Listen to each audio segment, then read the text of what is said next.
welcome to Tub Talks with Damon.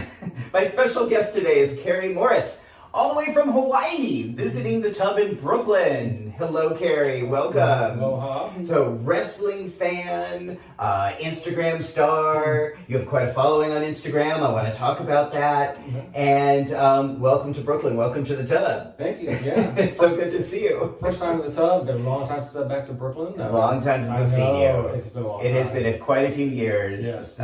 since I've seen so many of my good friends in this tub, or ever. You know, I mean, exactly. I've seen you not in the tub, But- but since I've seen you in real life at all. Exactly. Yeah.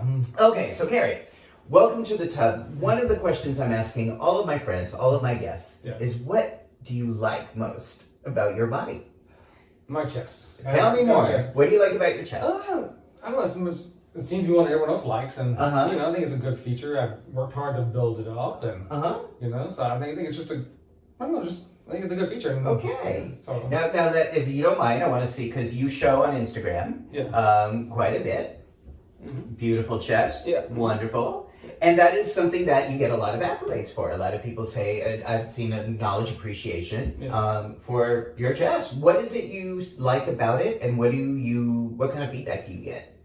I get a lot of feedback that it's just huge, Uh-huh. and people ask me, "How do you get it? How can I get that?" Okay. What can I do in the gym, or is there certain exercises, certain strategies to do when working out? But that's the main thing, it's just huge. Yeah. Once in a while, they is it implants? I'm like, no. So you've been asked that before. I Like, have. is there, are there implants in there? Yeah, Or like no, it's not. no. Hard work. Hard work, a lot of Dedication. years, yeah. Okay. Now, recently, you had a procedure done. Yes. Tell me and tell our guests what did you decide to do? It was a gynecomastia. I cannot pronounce it. Gynecomastia. Basically, I'm getting older. Sometimes you get a little lower in testosterone. Estrogen comes in, so you try to get that bitch tit look, as they call it. So I did have surgery to have that removed. Okay, so what does bitch tit look? So it's just start looking saggy. The muscle's gone. The nipples hanging lower, both of them. So they sucked out a lot of fat and help reshape it. There's no implants in it still muscle, but that was done. Yeah, that was done 10 days ago. Okay. Yeah. Wow. Well, thank you. And tell me, if you don't mind, how old are you? 42 in about 3 weeks. Okay. Yeah. And when did you start to notice, or when did it start to feel like your body wasn't feeling good to you? 5-6 months ago, earlier in the summer, I just knew something wasn't right. And no matter the diet, workout, or anything I did or changed, it wasn't changing. Okay. It just kept getting worse and worse. Okay. Was it painful at all? Oh, no. The only pain I had was the lack of the caffeine headache. I have a caffeine withdrawal headache. I had to go 8 hours without caffeine, and I can't do that. Okay. So the procedure was that they removed some skin. Oh, no, in this case, there's more fat and kind of they helped reshape whatever they did. They took out 200 cc of fat each side. Okay. Basically, the doctor said until I started bleeding, that's when they stopped. Okay. Yeah. And so the purpose of getting this was what? The goal is I have a bucket list item. I want to do a bodybuilding competition just one time next year, and so that had to go. So you are working toward a bodybuilding competition. Yes, most likely next year, probably September, October timeframe. Wow. Okay. And that is something that involves. Now I'm a little ignorant, so I'm just going to ask maybe an obvious question. But bodybuilding exercises involve lifting a lot. A lot of lifting, but Holding a lot. it's definitely be a different hardcore diet. It's going to be, from at least what I've been told, a lot of endurance weight training. So it's going to be a lot of lower weight, high rep, minimal rest to keep the heart rate up, to burn all the body fat you can off. It's almost like cardio, but with weights in a way. Now, how did you get interested in bodybuilding? I've been lifting since 1997. Wow. And I never had the confidence in my 20s, the body positivity to do that back then. How did you feel about your body then? Even when I had more definition, even had a lot of an ab show, I felt like, it's not good enough. I'm not good enough. I'm just ugly, and I'm too fat. I got to keep working and working. And then, sometimes after a while you just get tired of living like that and thinking like that. So if there was a time, it sounds like for quite a bit of time, that you felt like your body was ugly. Yeah, exactly. Just from being a fat kid, bro, I think I still had that mentality. Like I still saw myself as that. Even though I go back with pictures now, I'm thinking, wow, why did I think that? So as a child, you were told, or you believed that you were fat Yes. and ugly. Oh yeah. I was definitely fat. What 12-year-old is 200 pounds? Okay. and fat, and wearing size 40 waist shorts. And was that being reflected to you by like kids at school or bullies? Or? Kids at school, when I first started like doing my own like jogging in the neighborhood streets, older kids driving by, spitting at me, throwing food and ketchup stuff at me, and so I mean I still kept doing it. I just So here you are, 12-year-old. Yeah. Trying to get in shape. Yeah. Trying to be healthy, and there were kids that were spitting. Older kids, like the high school kids that were driving by. And where was this? This was in a suburb of Dallas called Mesquite. So this was back in the 90s. So. Okay, and yet you kept going. Yeah. You kept working. Yeah. That just kind of motivated me. Now I stopped jogging along the streets and the sidewalk and did my own thing elsewhere, but. So Kerry, I mean, I know that's your day-to-day life, but I'm my heart's broken thinking about a child or any person dealing with that kind of energy being directed at them. And so impressed that was a motivator to keep going, to keep fighting, and to keep taking care of your body. Exactly, yeah. And so when you look at your body now in the mirror, do you still perceive, what do you see?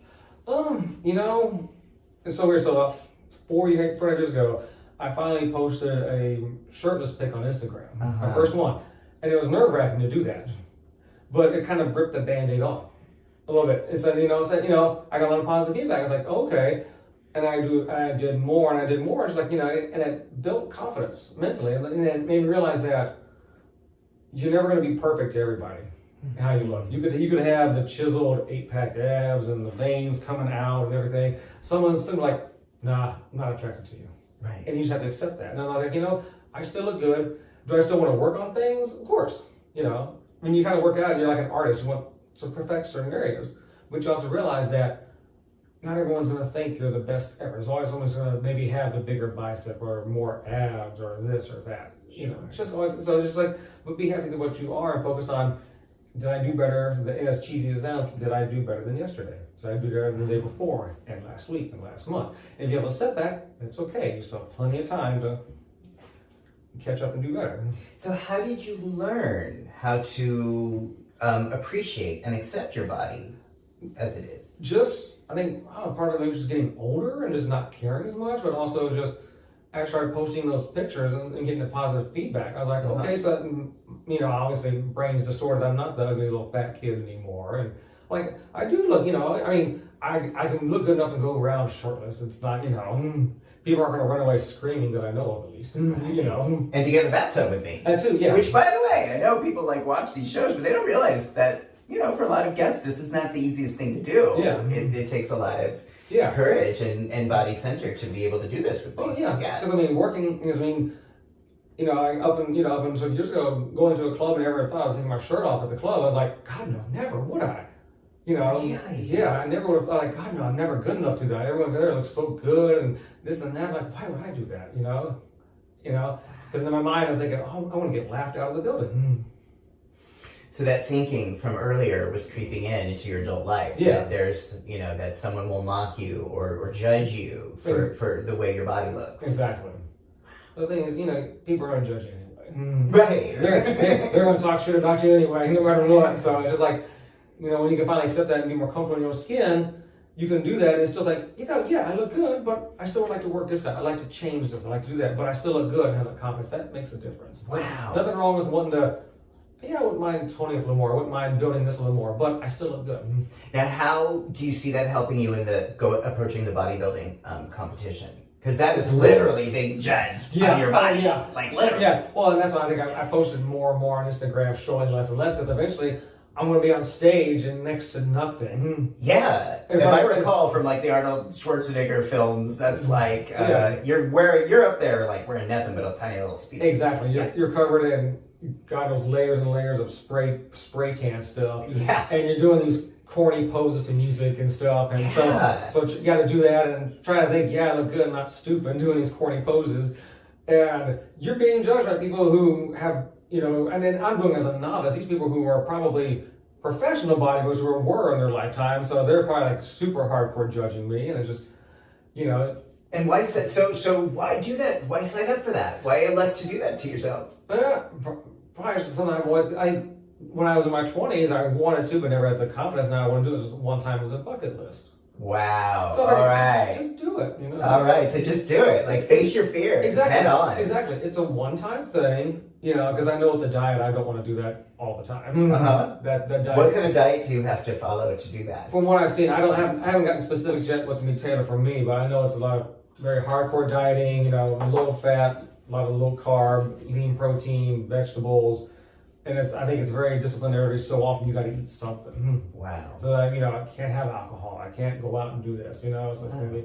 And I've heard the last 4 to 6 weeks it's very intense, and that's what gets most people. You got to limit everything's measured in ounces, and everything's in. You got to check your macros and everything else, and it's just like, so. When is this happening? Somewhere between, I'm gonna say September and November next year. Okay. I'm gonna talk to a coach and get an idea of what's best for me. Because they may say you're good to go. They might say maybe give it a little more time and do it in the spring of 2023. But you know, so we'll see. So what I'm hearing and what I love about this is that this idea that in your 40s that you are facing these fears head on, that you are challenging yourself. It's really a big fuck you to all those fucking bullies or anyone who's ever judged you in a negative way. Exactly. It's almost like, you know, being one giant middle finger walking on stage. Yeah. I love that. Okay. Yeah. Now, you are also visiting New York, and I know you visit New York once a year or twice a year. Yes. For events related to wrestling, the WWE. Yes. Okay, tell me more. I'm curious to know about your interest and what wrestling means to you. Well, I grew up as a kid watching it. Sneaking out of my bed and my grandparents, sneaking out of my grandfather to watch late night, teach me how to play poker and watch that, and I just got into it. Something about just the stage, the spectacle, you know, the music, the outfits and everything. And it's just, I don't know, I'm just drawn to it. And putting the words hard to say, I don't know, something about it. I'm just like, I watch it, you know. And, you know, everyone has their thing. I call it my nerd thing, and that's my nerd thing. Yes. You know? Yeah, so it's that thing that even as a child was interesting to you. Yeah, anything before, it was like, you know, being like, you know, buff dudes in tights running around. It was just something about the whole thing. It was just like, you're in awe of it. So the stories and what speaks to you about it? I know that a lot of them have stories. Like there's a kind of a continuing drama that is. It is, and I think it's what it is. It's a constant TV show. It's a constant movie. So you're always constantly, you know, every time there's a big show coming up, like one tomorrow night. So we're having a culmination of these stories into a movie. And then soon we're going to start work on the next one, and then the next one. Because we know someone who used to write for them, and can tell can tell you all about it and the craziness. I mean, even what I know about it, it's just a different world out behind it. But yeah, it's just something about it. I don't know why. It just draws. Well, it makes sense to me because as a kid and as an adult, I've always been drawn to soap operas. That was just something as a kid that spoke to me. That the continuing story format that engaged me even as a very small child. Yeah. And it sounds like even as a small child, that just spoke to you, the art and skill of storytelling through this way. It did, and it's, you know, and it's like, and when people ask, and kind of they ask questions so stupid, like, I know it's a story. They tell you it's a story. They will tell you flat out, this is just a story.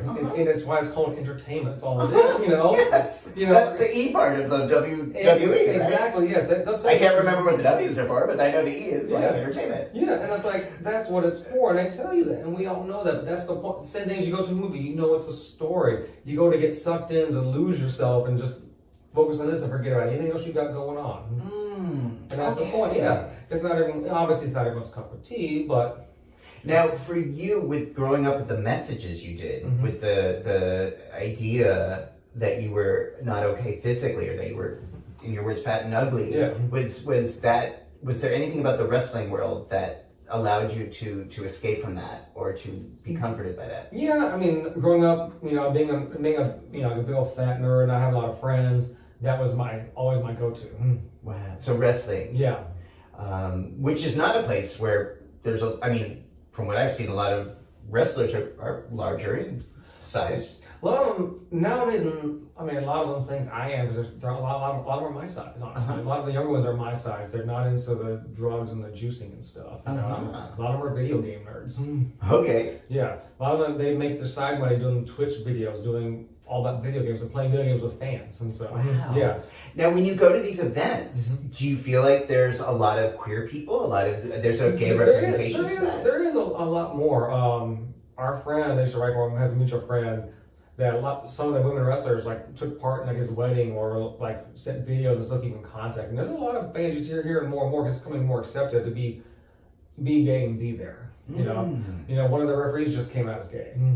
Wow. Yeah, on National Coming Out Day. I mean, he didn't really hide it. He never came out verbally said it. He finally just announced it. You know, and the support you get from all of them, like, yeah, man, cool, be yourself. You know, even the males, like, whatever, be yourself. And, you know, he's not the first year they have, and they have 2 lesbian wrestlers that are out that are wrestling. And that's interesting. So I could, you know, again, I know very little about this, but I would have imagined, or maybe this may have been true in the past or not, that wrestling is a rather aggressively hyper-masculine / homophobic context. And I don't know, is that not true? Not as much anymore. Okay. One of the other companies has a very openly flamboyant gay wrestler named Sonny Kiss. Really? Yeah, and people love him. He's a great wrestler, great performer.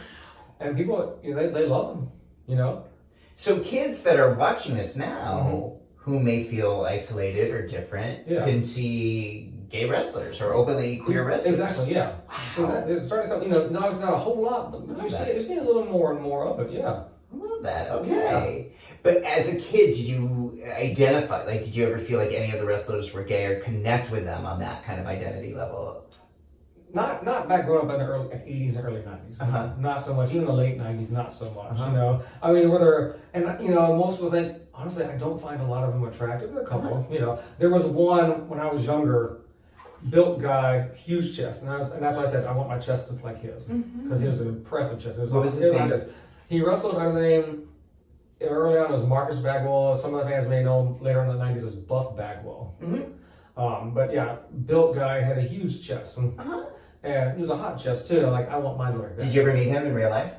I did a few years ago. Nice guy. Okay, you met a lot of these folks. I have, yeah, a lot of them. Surprisingly, they remember me, which I'm surprised at, honestly. Yeah, why did that surprise you? Well, they meet fans, thousands of people, you know, all the time. So I'm like, why would I stick out? You know. What do you think? Well, I do sit front row a lot, so it's probably, you know, that's what I'm thinking. You know, and some of them were surprised.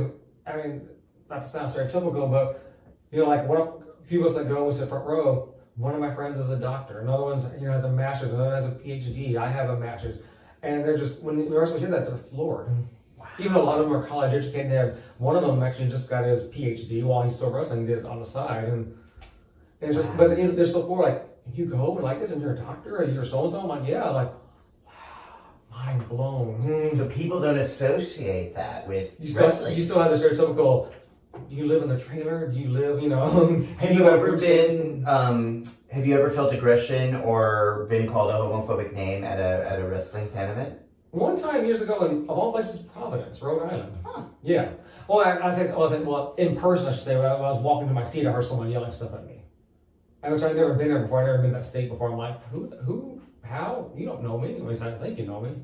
Right. I've had a couple people, when they get jealous and see me front row, and I've had to say some like homophobic stuff. Like, they're trolls, it's like a really, like it's a fake name, and there's no profile picture, and the grammar's so horrible. I'm like, is an 8-year-old trying to type or something? Or, Wow. Yeah. Do you feel like the bullying that you encountered as a child prepared you now to deal with that kind of trolling as an adult when you get it? I think so overall. I mean, you know, you gotta get a thick skin for it. Yeah. You have to get a thick skin. Yeah. Do you feel like in the wrestling world that some of that energy changed once the wrestlers started coming out or being more open? I think so. And then also just as a younger fan base who's just, you know, younger generations more open and don't care about that stuff. You know, whoever you are, as long as you're not an asshole, they don't care. I think that comes with it too. And also as the wrestlers are younger too, they're like, yeah, whatever, you know, blah, blah, blah, who cares, you know. Wow. They're truly like, I don't care, you know. Interesting. You know, their goal is, I don't care, yeah, I'm a straight dude, and I'm in underwear and baby oil, and you're a gay dude in underwear and baby oil, we're trying to simulate fighting in the ring. they're not going to care. Their goal is, hey, are we going to have a good match to where we're going to make money? Wow. That's what it comes down to. That's so interesting. Yeah. And again, I really appreciate you illuminating that it's an ongoing, unfolding, continuing story. Yeah. That's, again, for me, like soap opera characters over decades. You know, it's just interesting to watch how it unfolds. Yeah.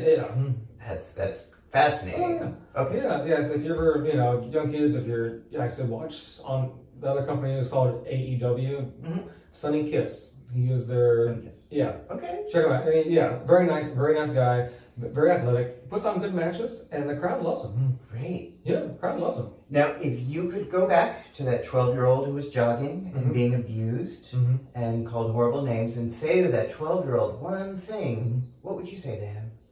I would say keep working hard and change your mindset. Don't, you don't have to be perfect and please everybody because you never will. Accept that you're always going to find something wrong with your body if you want to. But accept it, love it, and move forward. There will always be something you could find wrong with your body if you want to. Yes. If we decide to. Exactly.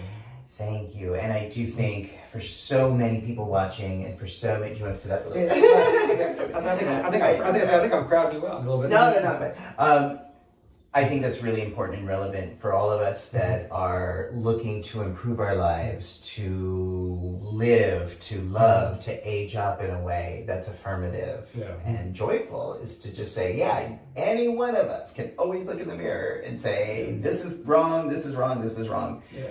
But we can also decide not to. Exactly. It's not easy doing that at first. It's hard. You almost have to, as the saying goes, fake it till you make it. But, but once you start, it will get a little easier every day. Wow. Little by little, Okay. So, Kerry, thank you. Thank you so much for that great advice and insight. And if people want to follow you and kind of watch your journey, your link to your Instagram will be right below the video. Is there anywhere other than Instagram, where else can people track you or watch you? On Facebook, just regular name. I'm a little on Twitter, not so much. I don't do a whole lot on Twitter. That's more just if I need something, favors from airlines, I need to, how to resolve a delayed flight or a flight change. I do that, but I don't do a whole lot on Twitter. Oh yeah, it's kind of good for that. Yeah, but I don't do a whole lot on Twitter. I'm on there if you want to follow me, but okay, all right, Kerry. Thank you for being a guest on the Tub. It's so good to see you again after all these years. Yes. Okay. Life's getting back to normal. It is. Finally. It is. Maybe even better than normal. That's kind of my interest. That's like, how do we go forward in a way that may have been even better than before the pandemic started? I think that's coming, yeah. I think that's worth talking about. Yeah. If you enjoyed the video, please subscribe and watch the next episode of Tub Talks with Damon. Until then, bye-bye.